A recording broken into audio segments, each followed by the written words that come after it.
Hello my dear viewers, শুরু থেকে শেষ পর্যন্ত দেখুন কিভাবে একটি রাউন্ড তৈরি করা হয়। প্রথমে আমরা জিপসাম পাউডার দিয়ে নিচ্ছি, এর উপরে আমরা পাট দিব। এই যে পাটগুলো দিচ্ছি, পাটগুলো দেওয়ার কারণ হচ্ছে এটা মজবুত এবং টেকসইয়ের জন্য। দেখুন এই যে পাট, কারণ পাট দেওয়ার কারণ হচ্ছে পাটে অনেক আঁশ থাকে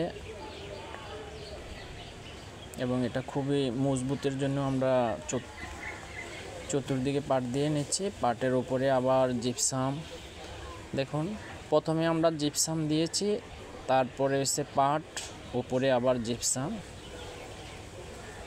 দেখুন এটা খুবই মজবুত এবং টেকসইয়ের জন্য আমরা পাট দিয়ে নিয়েছি। এখন আমরা ফিনিশিং দিচ্ছি।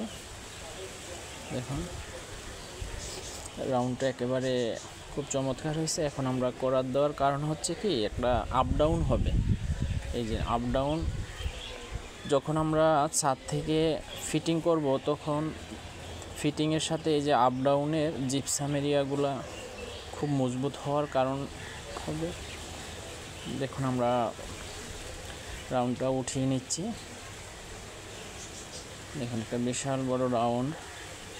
এভাবে যদি আমরা রাউন্ড তৈরি করি, সময় এবং জিপসাম দুইটাই অনেক কম, সময়ও কম, অল্প সময়ে করা যায় এবং পাউডারও অনেক কম লাগে এবং রাউন্ডটা একেবারে 100-তে 100 হয়, কোনো আপ ডাউন হবে না, ফিনিশিংও খুব সুন্দর হয়।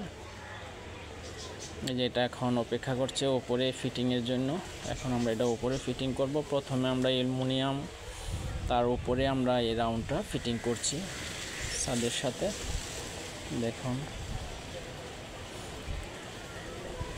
অল্প সময় এবং কম পাউডার খরচ করে সহজে রাউন্ড তৈরি করার একটা কৌশল। দেখুন একটা চমৎকার রাউন্ড হয়েছে। দেখুন আমরা এই যে লেবেল করে নিচ্ছি যাতে ঠিক মাঝখানে থাকে, মাঝখানে এই দুইটা আমরা করে নিলাম। এর একটা নান্দনিক ডিজাইনের জন্য আমরা রাউন্ডগুলো করেছি। খুব চমৎকার একটা ডিজাইন হবে এই জায়গায়, সিলিং। দেখুন